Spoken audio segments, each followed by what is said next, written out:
आज से शुरू होने वाली ओबीसी मंडल यात्रा के आयोजन व मांगों को स्पष्ट करते हुए कांग्रेस नेता विजय वडेट्टीवार ने ओबीसी की जातिगत जनगणना के मुद्दे पर जोर डाला।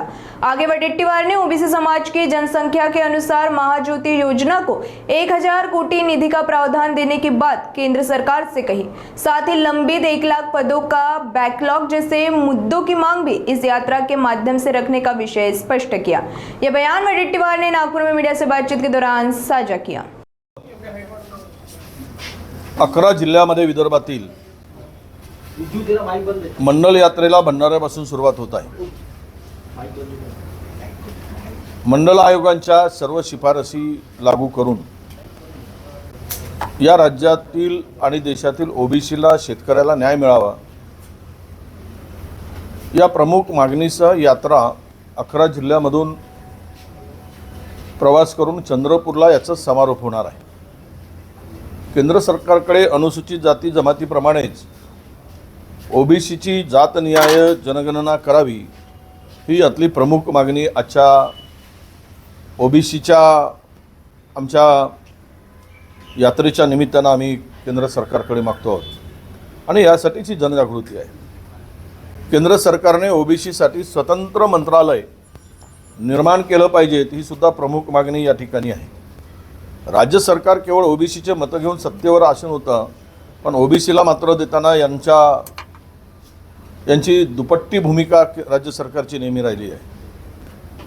सगळ्या मंडळाला जेवढा निधी दिला जातं तेवढाच निधी ओबीसीची मोठी संख्या असूनही आम्हालाही तेवढाच निधी देतात। म्हणजे सारथीला बार्टीला तार्टीला जेवढा निधी तेवढाच निधी ओबीसीला महाज्योतीला दिला जातो। आमच्या लोकसंख्येनुसार आम्हाला किमान 1000 कोटी या महाज्योतीला मिळाले पाहिजेत, तर हे सरकार खऱ्या अर्थानं ओबीसीच्या काय भल्याचा विचार करतो असा त्याचा अर्थ होईल।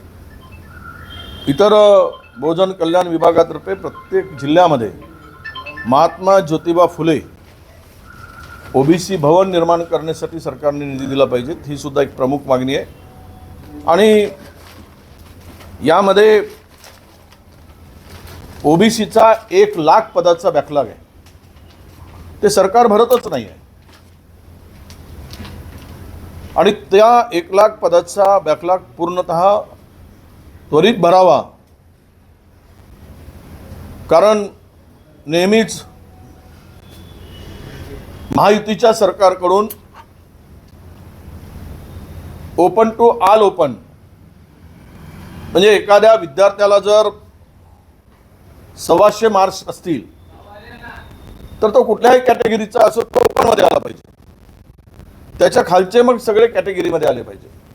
परंतु आमच्या ओबीसीच्या मुलांना 150 मार्क्स असले तरी त्याला कॅटेगरीमध्ये टाकलं जातं आणि 90 असलेल्या मुलाला ओपनमध्ये सिलेक्ट केलं जातं, ओपन टू ओपन म्हणून। हा अत्यंत धोकादायक निर्णय केंद्र आणि राज्य सरकारने घेतलेला आहे। त्यामुळे ओबीसीवर आणि कॅटेगरीच्या लोकांवर एससी एसटीवर प्रचंड अन्याय या निमित्तानं या JRच्या निमित्तानं होतो आहे। म्हणून या 1 लाख पदाचा जो बॅकलॉग आहे तो त्वरित भरावा आणि ओबीसी समुदायाला लोकसंख्येप्रमाणे बजेटमध्ये प्रावधान करावं अशा अनेक मागण्या घेऊन आज आम्ही ओबीसीच्या हक्कासाठी अधिकारासाठी या मंडल यात्रेचं आयोजन केलं आहे। भंडाऱ्यापासून सुरू होऊन ही यात्रा 11 जिल्ह्यातून फिरून चंद्रपूरला याचा समारोप होणार आहे।